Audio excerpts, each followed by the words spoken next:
একেবারে যেদিন আবার সকলে দাঁড়াবে আল্লাহর সামনে, সেই দিনের একটা দৃশ্যপট তোলা হয়েছে এখানে আয়াত 21 থেকে সূরা ফজরের, শুধু স্মরণকে জাগাবার জন্য। ইদা কাল্লা, কখনো নয়, ইদা দুক্কাতিল আরদু দাক্কান দাক্কা, যখন কেঁপে উঠবে এই পৃথিবী প্রকম্পনের পর প্রকম্পন, অর্থাৎ একের পর এক প্রকম্পন। ওয়াজা রাব্বুকা, তখন আসবে তোমার প্রতিপালক। রাসূলকে উদ্দেশ্য করে বলা, তোমাকে আমাকে উদ্দেশ্য করে বলা, ইচ ইন্ডিভিজুয়াল, প্রত্যেককে। ওয়ারাব্বুকা, যা রাব্বুকা ওয়াল মালাকু, এবং ফেরেশতারা সফান সফা, একেবারে সারিবদ্ধভাবে কাতার বন্দী হয়ে। ওয়াজিআ ইয়াউমাইযিন বিজাহান্নাম, এবং কাছে নিয়ে আসা হবে সেই দিন নরককে, অর্থাৎ জাহান্নামকে। আমরা চেষ্টা করি প্রত্যেকটি শব্দ আরবি শব্দ থেকে বাংলায় নিয়ে আসতে। নরক শব্দটি আমাদের বাংলায় আছে, তো সেইটাকে বোধগম্য, যেমন জাহান্নাম বা বহু আরবি শব্দ আমাদের এখানে প্রচলিত আছে, আমাদের ধর্মীয় পর্যায়ে প্রচলিত হয়ে গেছে, সেগুলো এইরকম যে সেগুলো ওই আরবিতেই রয়ে গেছে এবং সেগুলোই আমাদের বোধ তৈরি করে। কিন্তু আমরা চাচ্ছি আর একটু স্পষ্ট করে যেন আমাদের বাংলা ভাষাভাষী মানুষ যারা আছে তারা ব্যাপারটা বুঝতে পারে। ওয়াজিআ ইয়াউমাইযিন বিজাহান্নাম, এবং কাছে নিয়ে আসা হবে সেই দিন নরককে। ইয়াউমাইযিন ইয়াতাযাক্কারুল ইনসান, সেই দিন সব মনে করতে পারবে মানুষ। আর আল্লাহ বলছেন ওয়া আন্না লাহু আয-যিকরা, তখন কি লাভ হবে তার এই স্মরণ করতে পারা। ইয়াকুলু, সে বলবে, ইয়া লাইতানি কদ্দামতু লিহায়াতি, হায় রে আমার অদৃশ্য, বা হায় রে আমার নিয়তি, হায় নিয়তি আমার, যদি আগে পাঠাতাম আমি আমার জীবনের জন্য, যদি আগে পাঠাতাম আমার এই জীবনের জন্য। ইয়াউমাইযিন লা ইউআযযিবু আযাবাহু আহাদুন, সেই দিন তিনি শাস্তি দেবেন এমন শাস্তি কেউ দিতে পারবে না। ওয়ালা ইউসিকু ওয়াসাকাহু আহাদান, আর সেদিন তিনি বাঁধবেন এমন বাঁধনে যেই বাঁধন আর কেউ বাঁধতে পারবে না। ইয়া আইয়াতুহান নাফসুল মুতমাইন, তো ব্যাপারটা একটু খেয়াল করো। ওহে সেই সব চেতনা, এখানে আত্মা বলা হয়েছে, প্রশান্ত আত্মা। তো আমি বলবো যে আত্মা শব্দটি মানে এমন ভাবে মানে খ্রিস্টানরা এবং হিন্দুরা ব্যাপারটার বহুল ব্যবহার করে মানে এমন ভাবে নিয়ে গেছে, তো সেই বিষয়টা আমরা আনলেও এই আত্মা শব্দটির প্রকৃত কোনো বাস্তবতা আমাদের আসলে জানা নেই। আত্মা, পরমাত্মা, তো আত্মার যেহেতু আমাদের এখানে আত্মা শব্দটি বহুল প্রচলিত, আত্মাকে আমরা প্রাণ মনে করি সাধারণভাবে। আসলে আত্মা হলো আত্মচেতনা। আত্মচেতনা অর্থাৎ যেমন কশাসনেস ইংরেজিতে, আর সেলফ কশাসনেস। তো কশাসনেস সমস্ত সৃষ্টির আছে, পশু পাখি যা আছে সকলেরই সচেতনতা আছে, কি করে খেতে হবে, কি করে বাসা বাঁধতে হবে, কি করে শিকার ধরতে হবে, সবকিছুই আছে।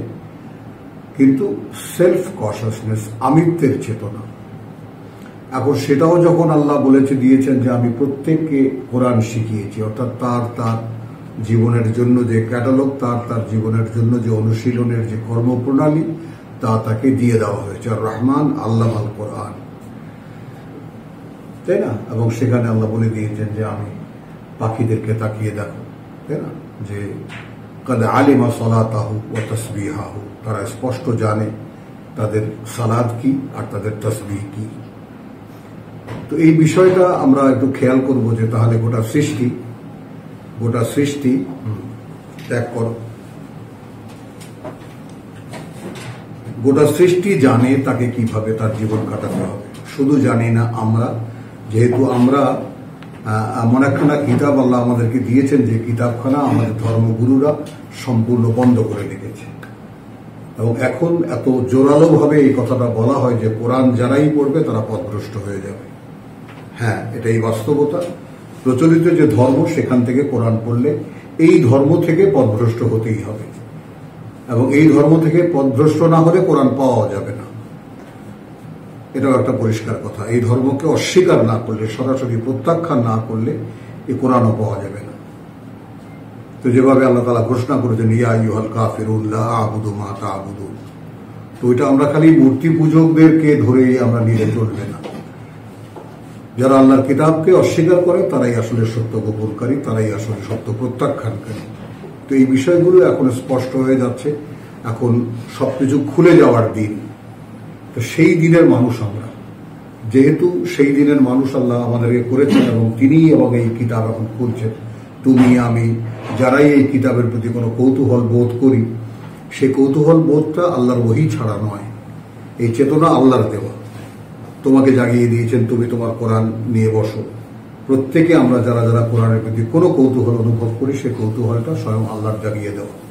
এটা আমাদের নিজস্ব কোনো ক্যাপাসিটি বা অ্যাবিলিটি নয়। তো ইয়া আইয়াতুহা আন-নাফসুল মুতমাইন, নফস বলতে আসলে প্রবৃত্তি আমরা বোঝাই, দেহ পরিচালনার যে আসলে শক্তিটা সেটা। এবং ওয়ালাকাদ খালাকনাল ইনসান ওয়া না'লামু মা তুওয়াসওয়িসু বিহি নাফসুহু। তো নফস বলতে আসলে তিনটা ভাগ করে দিয়েছেন আল্লাহ। নফসে আম্মারা, তাই না? ইন্নান নফসা লাআম্মারাতুন বিসসু। তাহলে সেটা সবসময় ঝুঁকে পড়ে মন্দের দিকেই। নফসে লাওয়ামা, এবং যেটা ধিক্কার দেয়,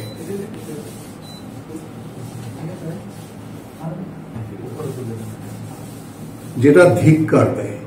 এই কথাটা খেয়াল করতে হবে। আমি একটা মন্দ কাজ করলে আমাকে ভিতর থেকে কে যেন ধিক্কার দেয়। আর নফসে মুতমাইন্না, অর্থাৎ এমন চেতনা বা এমন মন, যে মন আমাকে পরিতৃপ্তি দেয়। তো এখানে শুধু একটা বলা যেতে পারে যে আলা বিযিকরিল্লাহি তাতমাইন্নুল কুলুব। জেনে রাখো যে আল্লাহর এই পাঠ্য পড়ে পরিতৃপ্ত হয় অন্তরগুলো। তো সেই যেই অন্তরগুলো এই কোরআন পড়ে, কোরআন পেয়ে, কোরআনের সমুদয় কথা জেনে পরিতৃপ্ত হয়েছে, তাদেরকে আল্লাহ সম্বোধন করে বলছেন ইয়া আইয়াতুহান নাফসুল মুতমাইন, ওহে সেই সমস্ত মন, সেই সমস্ত প্রাণ যেগুলো আমার কথায় পরিতৃপ্ত ছিলে, ইরজিই ইলা রাব্বিক। এটাকে সকলে আমরা যেটা যৌবনে যেটা শিখেছি যে কিয়ামতের দিন বলা হবে এই কথা না, এখন। অর্থাৎ যারা আমার কথায় এখনো পরিতৃপ্ত হও, আমার কথা শুনতে যাদের এখনো ভালো লাগে, তারা এখনো ফিরে আসো। ইরজিই ইলা রাব্বিকা, ফিরে এসো তোমার প্রতিপালকের দিকে। রাদিয়াতান মারদিয়া, তখন তুমি দেখবে সন্তুষ্টি এবং পরিতৃপ্তি আসলে কাকে বলে। আমি যদি আমার উৎসের দিকে ফিরে যাই, কোত্থেকে আমি এসেছি, সেখানে যদি আমি ফিরে যাই, তবেই আমি বুঝতে পারবো আসলে পরিতৃপ্তি কি, আসলে প্রশান্তি কি। ফাদখুলি ফি ইবাদি, এবং প্রবেশ করো আমার বান্দাদের মধ্যে। ওয়াদখুলি জান্নাতি, এবং প্রবেশ করো আমার বানানো তোমাদের জন্য সুন্দরতম বনভূমিতে। এই ছিল সূরা ফজরের শেষ প্রেক্ষাপট। রাদিয়াতান মারদিয়া, এই দুইটাতে একই শব্দ। হ্যাঁ, একই শব্দ মূল। হ্যাঁ, শব্দ রাদিয়াতান, তুমি সন্তুষ্ট, তুমি আমারও সন্তোষ নিয়ে। মানে আমরা যেরকম বাংলা ভাষায় বিশেষ্য বিশেষণ, একই শব্দের একটা বিশেষ্য আর একটা বিশেষণ, এটাও কি সেম? এটা একই রকম। রাদিয়াতান, তুমি সন্তুষ্ট, মারদিয়া, তোমার প্রতি তোমার প্রভুও সন্তুষ্ট। মানে তার সন্তুষ্টি নাউন মারদিয়াতান। এইটা এই গ্রামাটিক লেভেলে আমি যাবই না, গ্রামারে তো যাবই না। হ্যাঁ, তো এখন দেখো এখানে লেখা আছে যে এইরূপ অবস্থায় যে তুমি তোমার ভালো পরিণতির জন্য সন্তুষ্ট এবং তোমার প্রতিপালকের প্রিয় পাত্র। আমি যেটা বলতে চাইলাম যে তুমি তোমার প্রতিপালকের প্রতি সন্তুষ্ট এবং তিনিও তোমার প্রতি সন্তুষ্ট। এই অবস্থায় তুমি প্রবেশ করো বা চলে এসো। সূরাতুল বালাদ, বিসমিল্লাহির রহমানির রহিম, এই সপ্তাহের আমাদের ভূমিকা স্বরূপ লা উকসিমু বিহাযাল বালাদ, বিসমিল্লাহির রহমানির রহিম। তো লা উকসিমু বিহাযাল বালাদ নয়, আমি শপথ করছি এই নগরীর, বিহাযা আল বালাদ, এই যে এই অর্থাৎ এই মক্কা, এই নগরীর। ওয়া আনতা হিল্লুন বিহাযাল বালাদ, সকলে আমার দিকে একটু মনোযোগ দেবা, তর্জমায় যা আছে তা তো সকলেই পড়েছ। এবং একমাত্র তুমিই বৈধ নাগরিক এই নগরীর, একমাত্র তুমিই বৈধ নাগরিক এই নগরীর। ওয়া ওয়ালিদিন ওয়া মা ওয়ালাদ, আর সেই পিতার, পিতা ইব্রাহিমের এবং যা সে জন্ম দিয়েছে। তার মানে সে এবং ইসমাইল এই নগরীর গোড়াপত্তনকারী, এবং তারা দুজন ছিলেন বৈধ নাগরিক। আর একইভাবে এই নগরী, তুমি তার বৈধ নাগরিক। এখানে আদমকে টেনে আনার দরকার নেই। লাকাদ খালাকনাল ইনসানা ফি কাবাদ, এটা রাসূলকে বলা কথাটা, যে কার্যত বা বাস্তবতা এই যে সৃষ্টি করেছি আমরা মানুষকে একটা কায়ক্লেশের মধ্যে, মানুষের বেঁচে থাকাটাই একটা ক্লেশের মধ্য দিয়ে যেতে হয়। তা ফি কাবাদ, চেষ্টা প্রচেষ্টা বা কঠোর শ্রম। আয়াহসাবু আন, সে কি মনে করে যে লান ইয়াকদিরা আলাইহি আহাদুন, যে কেউ ক্ষমতাবান হবে না তার উপরে, কেউই। যে আয়াহসাবু, সে কি মনে করে, আন এটা লান ইয়াকদিরা আলাইহি আহাদুন, কশিন কালেও কেউ সক্ষম হবে না তাকে ধরতে। ইয়াকুলু, সে বলে, মক্কার একজন স্থানীয়, আহলাকতু মালান লুবাদা, আমি ধ্বংস করেছি বা উড়িয়েছি সম্পদ প্রচুর, জুয়া খেলায় ভোগে ইত্যাদিতে ইত্যাদিতে।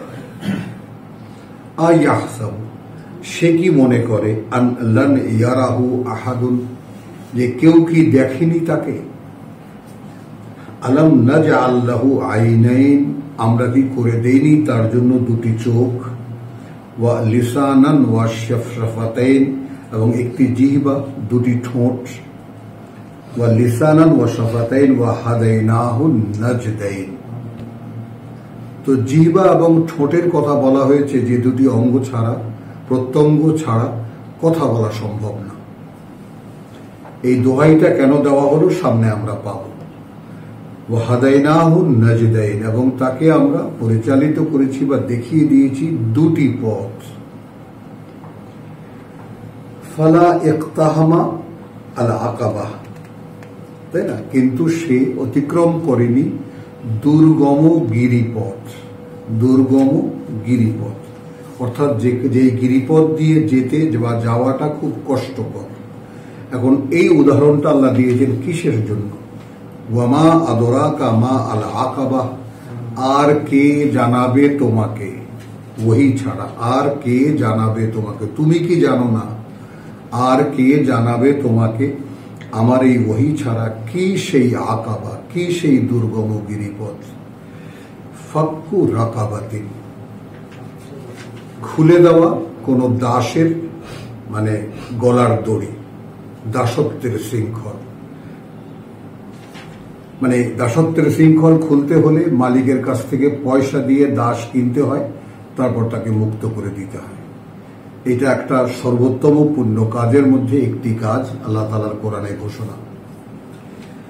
আও এটো আমন, তো দাস মুক্ত করেনি অথবা খাওয়ায়নি খাবার, ফি ইয়াউমিন জি মাসগাবা, তাই না, এমন কোন দিনে যখন মনে করো যে একেবারে দুর্ভিক্ষের দিনে, অভাবের দিনে।